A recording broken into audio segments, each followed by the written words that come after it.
Mama bingung. Den, baju putih siapa? Nggak pernah lihat kamu punya baju putih. Oh, dikasih. Kasih sama siapa? Ceritakan siapa yang ngasih. Walaupun ada corak-corak koko, Mama nggak nanya kalau misalkan masih kayak berpositif thinking. Kalau saya tuh nggak pindah agama, cuma nanya, buat apa nih baju putih sampai mau istrika? Mau sholat Idul Adha. Oh, itu langsung ngasih tahu sholat. Langsung tahu. Saya kayak, bodo amat lah. Sholat Idul Adha, Mak. Ya, saya benar-benar udah mau mengurangi bohong tadi itu. Saya berusaha sekarang untuk berkata jujur apapun itu. Hah? Ngada-ngada aja kamu ini, Den. Enggak, Mah, bener, aku mau sholat Idul Adha. Saya tuh bisa dibilang paling mudah di antara kawan-kawan saya mualaf tadi. Bahkan saya udah siap gitu. Kalau misalkan saya ditentang, agama baru saya ditentang, dianggap salah dan lain-lain, pilihan saya salah, saya tuh udah siap untuk mengajak mereka berargumen, untuk berbicara. Kalau misalkan yang saya pegang ini benar. Gitu.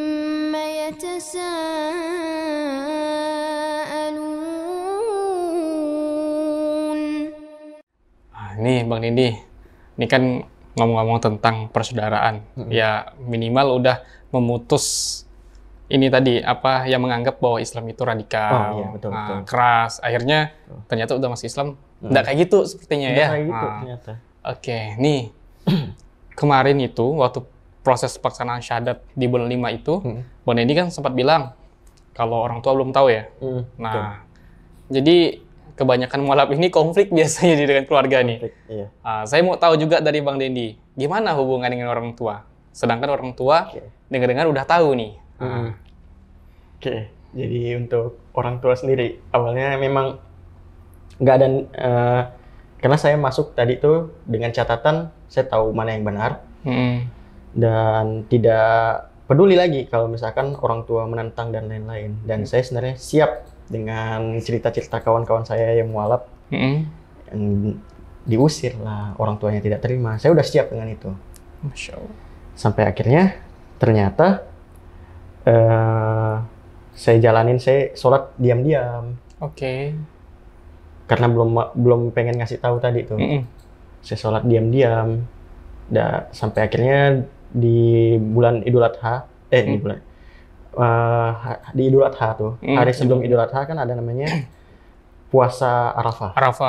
Itu saya baca-baca apa yang harus diamalkan, niatnya dan lain-lain, apa manfaatnya. Berarti udah menjalankan ya, Bang Dendi? Udah. Oh, udah menjalankan. Siap. Jadi saya coba lah. Jadi sambil sholat, udah selesai sholat, saya buka niatnya.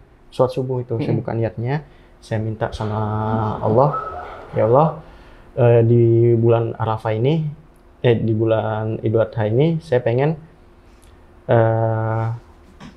kayak itulah permintaan-permintaan klise yang seperti dilancarkan rezeki. Ini salah satu yang saya minta adalah semoga orang-orang terdekat saya yang tahu saya Islam itu menerima saya apa adanya. Itu ya.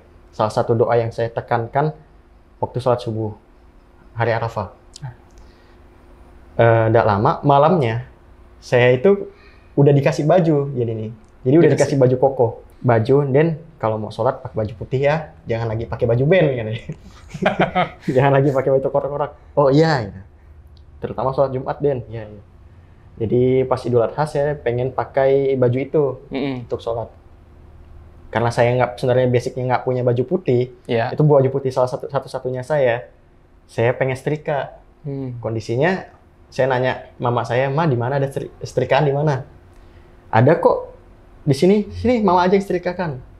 Singkat cerita mama yang setrikakan, mama bingung. Den, baju putih siapa? Nggak pernah lihat kamu punya baju putih. Oh, dikasih. Kasih sama siapa? Ceritakan siapa yang ngasih.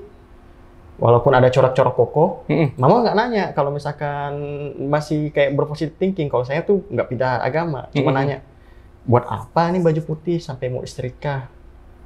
Mau sholat Idul Adha. Oh, itu langsung ngasih tahu sholat. Langsung tahu. Saya kayak, bodo amat lah. Sholat Idul Adha, Mak. Ya, saya benar-benar udah mau mengurangi bohong tadi itu. Saya berusaha sekarang untuk berkata jujur apapun itu. Hah? Ngada-ngada aja kamu ini, Den. Enggak, Mah, bener, aku mau sholat Idul Adha. Diam sambil setrika. Langsung nggak lama mama saya nanya, dari kapan Den masuk Islam? 15 Mei kemarin, Mak. Emang kamu tahu sholat? Tahu, Mak. Saya nggak pernah, alhamdulillah dari pertama syahadat sampai sekarang nggak pernah tinggalin. Masya Allah. Habis itu dia langsung bilang, kok kamu nggak ngasih tahu Mama? Jadi singkat cerita, saya sama Mama tuh betul-betul punya ikatan yang erat gitu, kayak teman gitu. Temannya, oke. Selain saya nganggap sebagai orang tua, saya nganggap sebagai teman curhat Mama ini. Berarti Mama yang paling dekat ya? Jadi saya tahu kalau respon Mama tuh nggak bakal marah. Iya. Mama cuman bilang, kenapa nggak dari awal gitu. Kenapa syahadat nggak izin dulu?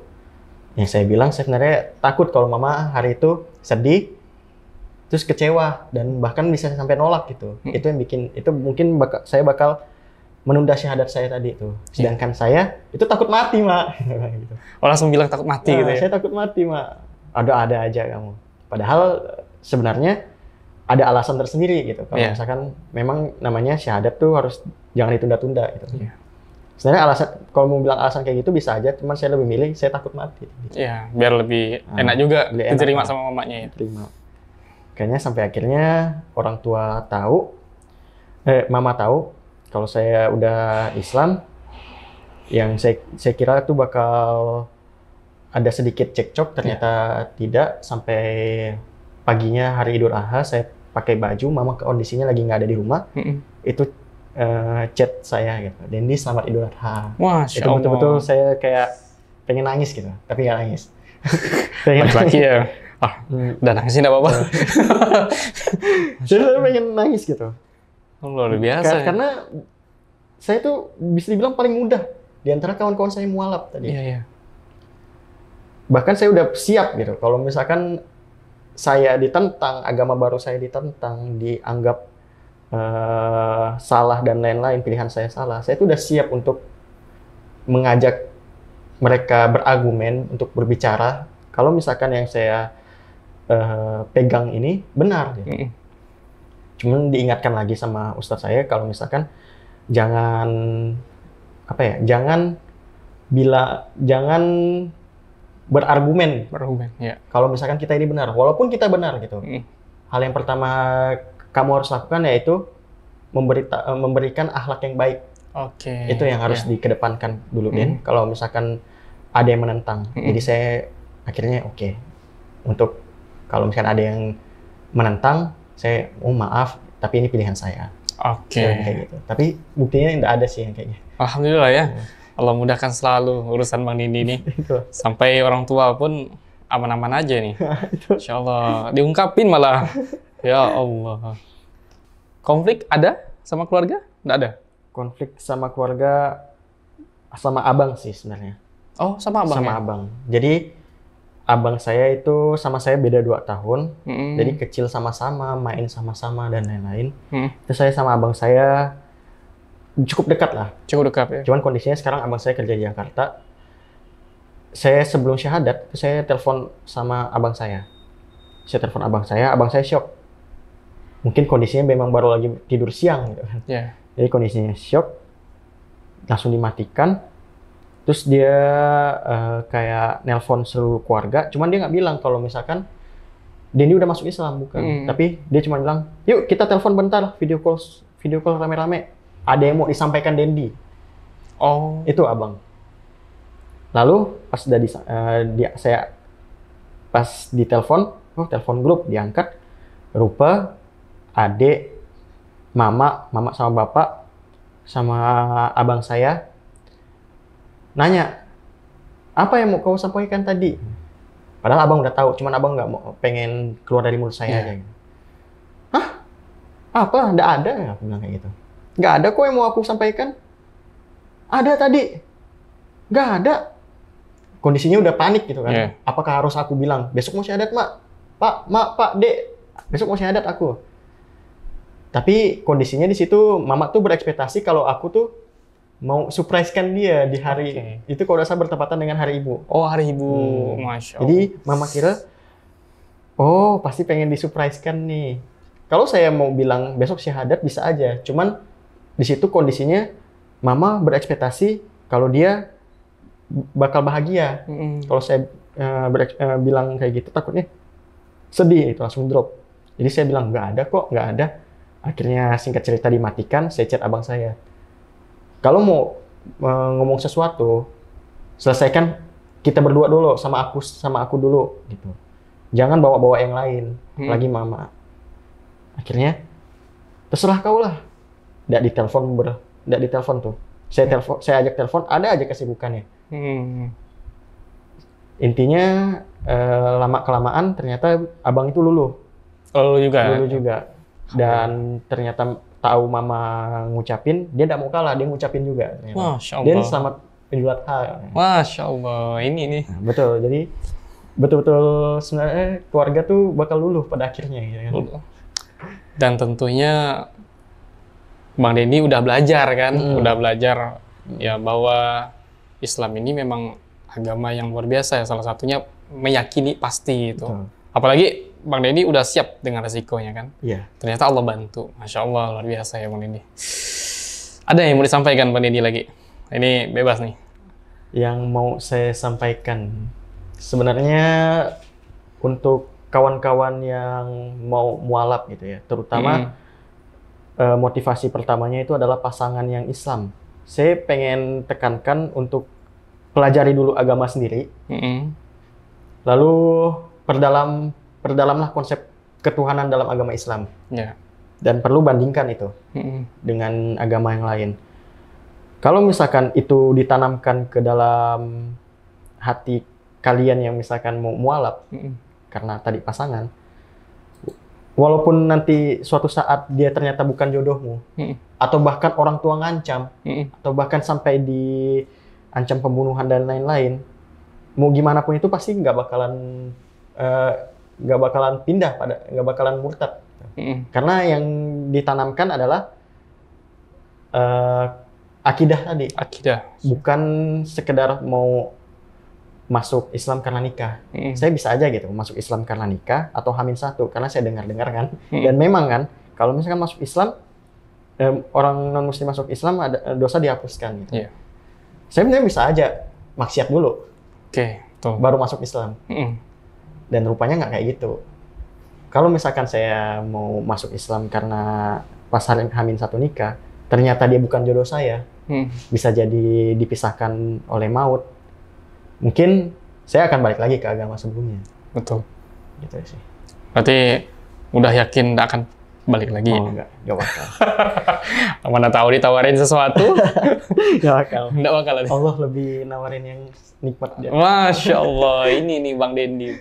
Alhamdulillah ya teman-teman semuanya. Ini kisah Bang Dendy ini luar biasa. Jadi awalnya memang beliau statusnya cuman pengen tahu aja tentang Islam. Akhirnya belajar dan ketemu dengan orang yang pas pula ya, bisa menjawab pertanyaan dari Bang Dendy. Sampai sekarang ya masih silaturahmi. Sampai sekarang masih. Masya Allah. Kayak orang yang sama dengan saya. Oke, nanti. Masya Allah. Alhamdulillah teman-teman semuanya, sampai di situ kisah kita hari ini. Ini Bang Dendy sudah menyampaikan kisahnya, luar biasa, motivasinya pun insya Allah masuk ke teman-teman. Salah satunya saya juga ya, masuk. Sadar diri lagi bahwa Allah lah yang seharusnya mesti kita pilih apapun itu. Sesuatu yang masalah itu ujian dari Allah. Pasti Allah senang kalau kita menjalaninya. Akhir kata dari kami, mohon maaf apabila ada kesalahan, baik dari ungkapan, tingkah laku kami. Sekali lagi kami mohon maaf, yang benar-benar tetap dari Allah Subhanahu wa Ta'ala. Pandangan pertama tentang Islam. Tentunya nggak suka. Karena yang saya lihat tuh, Islam tuh radikal. Islam tuh menolak ada selain dia. Dan Islam itulah tadi kekerasan dan lain-lain. Sampai akhirnya pernah tersebut, masih ingat di warung kopi, ngobrol sama kawan. Jadi kawan ini Chinese juga. Oke. Dia tertarik sama Islam. Dan dia nanya, Den, ada gak kemungkinan kau berpikir mau masuk Islam? Itu terkeluar dari mulut saya, nggak mungkin saya masuk Islam. Wish, ini keren sekali ini. Nggak mungkin saya masuk Islam. Boleh, tapi perlu sholat nggak? Nggak perlu sih seharusnya bang. Tapi kalau misalnya abang mau sholat. Ajarkan aku sholat. Wish. Aku mau nunjukkan kalau aku ke sana tuh bukan sekedar makan. Iya. Aku menghargai mereka ya di situ. Dengan istilahnya aku bayar pakai sholat. Oke. Orang-orang Islam sendiri meragukan, ini aku udah Islam atau belum. Oke. Tapi waktu saya syahadat, saya nggak kayak gitu, saya nggak punya pikiran kayak gitu. Karena bisa dibilang tuh masuk Islam tuh sangat mudah, cuman baca 2 kalimat. 2 kalimat syahadat. Tapi saya nggak menganggap itu sebuah kalimat. Waktu detik-detik itu, saya menganggap ini sebuah ikrar gitu. Ini adalah sebuah sumpah, di mana saya meyakini Allah adalah Tuhan, Nabi Muhammad adalah Nabi terakhir yang diutus Allah.